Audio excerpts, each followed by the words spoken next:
The Eternal Spring of Mr. Ito, Chapter 11, Part 2.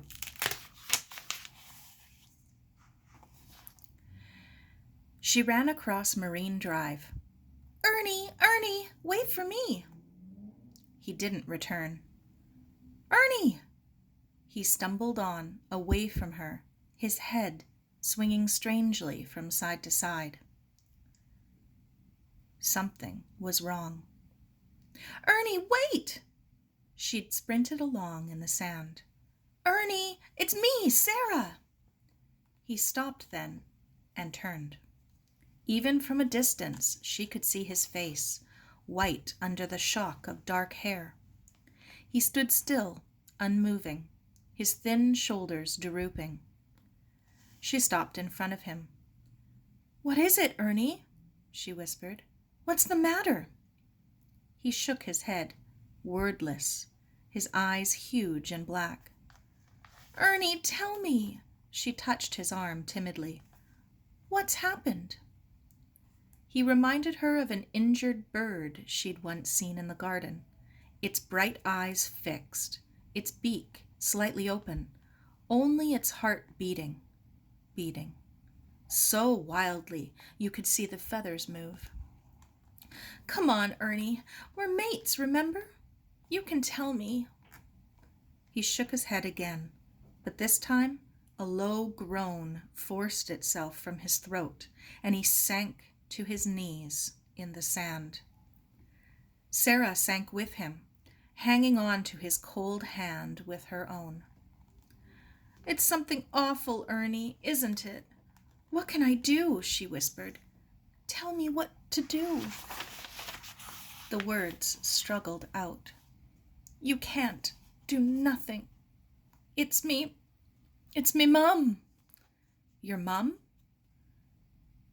She's dead. Oh, Sara, she's dead. Them ruddy Jerry's killed her. Oh, Ernie. She's dead, Sara. His voice rose, cracked, panicky. I never thought... I mean to say, I was sort of ready for me dad, him being in the commandos and all. But not me mum, Sara. Not me mum. Ernie turned away, the tears running down his face. Ernie, who never cried, not even when he'd broken his arm last summer. Now he cried, deep, rough sobs tearing out of his throat. Sara hung on silently. There was nothing she could say. She thought of Ernie's mum, always smiling in the pictures he'd shown her, usually with her fingers held up in a cheeky V for victory sign. She was fat and strong and cheerful. How could she be dead? She's been gone for weeks, Sara. His voice was full of horror. Me and Mag, we wrote to her last week. We was writing to a dead person, Sara. Oh, a person all in pieces.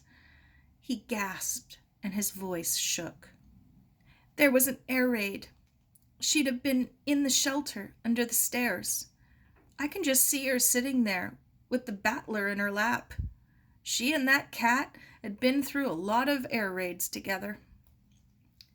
It must have been a direct hit, Ernie. It must have been very quick. Ernie stared stonily at Grouse Mountain. They had to get hold of our dad before telling us, and he was out in the desert, someplace called Tobruk, and there was a battle going on, so they had a hard time finding him. That's why it took so long to let us know.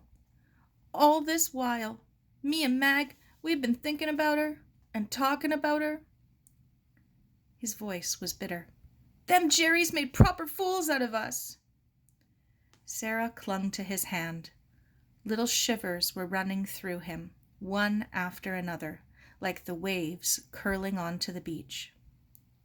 Fearless whined, pushing his cold nose into their clasp, and wriggled his warm body between them. He was shivering too. Everything looked so peaceful, the water sparkling in the setting sun, the gulls bobbing in a little flotilla on the waves. Everything looked fine on the surface. But under the surface, was there a Jap sub out there watching them through its periscope? Everything looked safe, but nothing was.